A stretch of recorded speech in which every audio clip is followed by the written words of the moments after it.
अम्बेडकर एक फैशन बन चुका है। और अगर अम्बेडकर के जगह अगर भगवान का नाम लेंगे तो इनको स्वर्ग की प्राप्ति होगी। मैं इन चड्डीधारी गैंग और उनके कठपुतलियों के साथ कहना चाहती हूँ कि अम्बेडकर का नाम कोई फैशन का नहीं है, फैशन में लिया गया कोई नाम नहीं है। वो एक विचारधारा है, वो एक न्याय है जिसको कि समझना भारतीय जनता पार्टी और आरएसएस और मनुस्मृति को मानने वाले, उनके रास्ते पे चलने वाले लोगों के बूते की बात नहीं है। अमित शाह अगर तड़पार हुए तो उसी संविधान की देन है, क्योंकि संविधान जो है ना धर्म ग्रंथों के आधार पे ही लिखा गया है। बाबा साहेब भीमराव अम्बेडकर ने समानता के लिए लिखा संविधान, ताकि देश में हर एक व्यक्ति के साथ न्याय हो सके, उसे बराबरी का अधिकार मिले, चाहे वो महिला हो, चाहे वो पुरुष हो, चाहे वो किसी भी धर्म और किसी भी जाति से आता हो। और हमारे धर्म ग्रंथ क्या सिखाते हैं अमित शाह जी? अमित शाह जी को पता नहीं होगा कि हमारे धर्म ग्रंथ, चाहे जितने भी महाभारत, रामायण और गीता है, उसमें क्या लिखा गया है कि मनुष्य को बराबरी का अधिकार होना चाहिए, एक दूसरे के साथ भाईचारा होना चाहिए, प्यार होना चाहिए, मोहब्बत होना चाहिए। लेकिन क्या ये भाषा अमित शाह जी समझते हैं? क्या ये भाषा मोदी जी समझते हैं? क्या ये भाषा आरएसएस और भारतीय जनता पार्टी समझती है? निश्चित रूप से नहीं समझती है, क्योंकि इन्होंने तो हमेशा ही नफरत करने का काम किया है।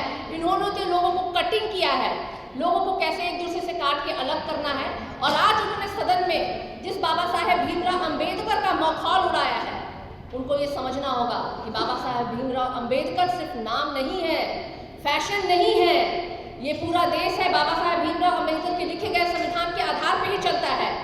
आज अगर सदन में जब वो जा रहे हैं तो शपथ भी अगर ग्रहण कर रहे हैं तो उसी संविधान को हाथ में लेकर के शपथ ग्रहण कर रहे हैं और कसम खा रहे हैं उसी संविधान की। और इस तरीके से उसी सदन के अंदर संविधान रचयिता का मजाक उड़ाना, मखौल उड़ाना, ये दिखाता है कि अमित शाह या भारतीय जनता पार्टी के लोग कितने कुंठित व्यक्तित्व के लोग हैं, कितने घृणित मानसिकता के व्यक्ति हैं। इनके लिए एक ही बात कह सकते हैं हम लोग, जो बार बार कहते हैं, हिंदुत्व की बात करते हैं, प्रभु की बात करते हैं, तो प्रभु और हिंदुत्व की बात करने वाले लोग आपको ये समझना चाहिए कि बाबा साहेब भीमराव अम्बेडकर प्रभु के भेजे हुए दूत थे, जिन्होंने संविधान को लिखा। उस संविधान में जिन्होंने बराबरी का अधिकार दिया, भाईचारा और हर एक व्यक्ति के लिए दिया, सिर्फ दलित और पिछड़ों के लिए नहीं दिया उन्होंने। सामान्य वर्ग हो चाहे कोई वर्ग हो, सभी के लिए वो संविधान लिखा गया।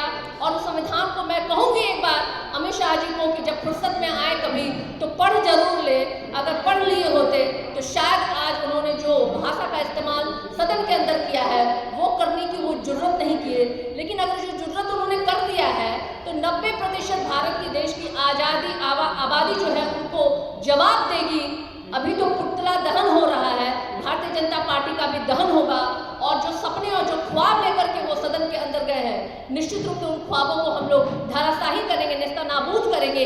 ऐसे विचार वाले लोगों को हम लोग पनपने नहीं देंगे, जो हम लोगों के बाबा साहेब भीमराव अम्बेडकर, जो संविधान रचयिता, जो देश हमारा भारत देश जिस संविधान के आधार पर चलता है, वो निश्चित रूप से ऐसी भाषा को हम लोग स्वीकार नहीं करेंगे। हम लोग उसकी घोर निंदा करते हैं, आपत्ति व्यक्त करते हैं।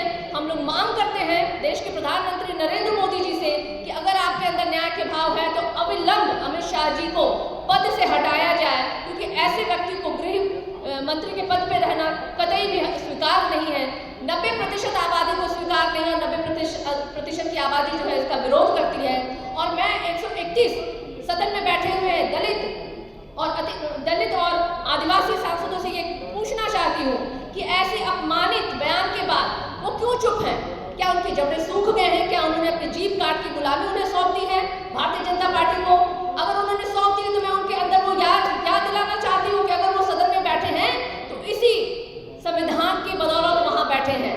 तो कम से कम आज जब बाबा साहेब भीमराव अम्बेडकर का इतना मखौल उड़ाया जा रहा है तो कम से कम आप जगिए, अपने अंदर की जमीन को जगाइए, अन्यथा आपकी स्थिति पुनः वही हो जाएगी जो सालों पहले थी।